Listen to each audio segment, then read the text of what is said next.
Some people say I'm a no-count, others say I'm no good. Hei, Norge! I'm just a natural born traveling man.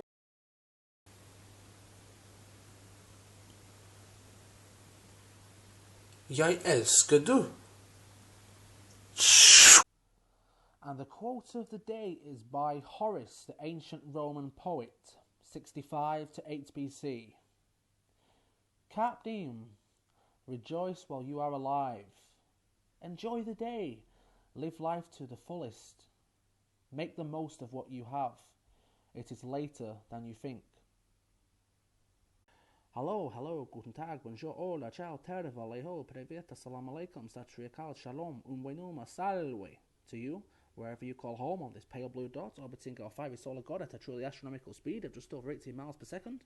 This is Norski Spjörn calling, and I'm reporting to you from my home in a once Great Britain.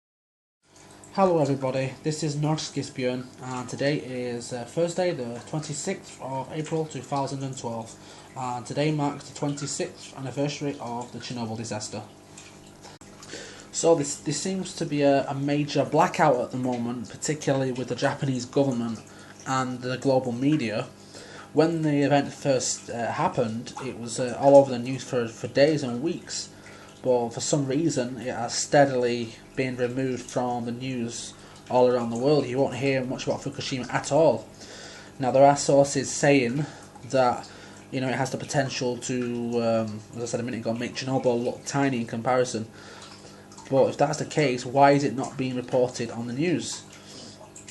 Perhaps it has something to do with the old Agenda 21 that was started in 1992 at the summit in Rio de Janeiro.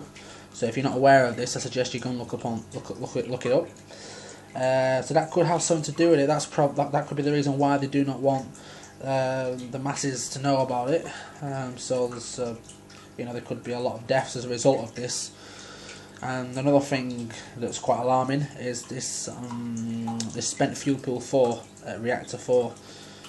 You'd think that would be on the news, given the fact that it contains about 10 times the amount of cesium that was at Chernobyl.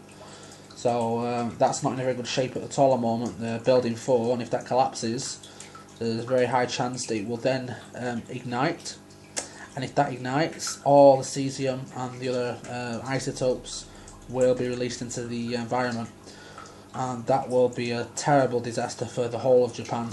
And eventually it will go on to affect the rest of the world. But let's not forget as well that if that does ignite, it will also ignite the other reactors and the other spent fuel pools.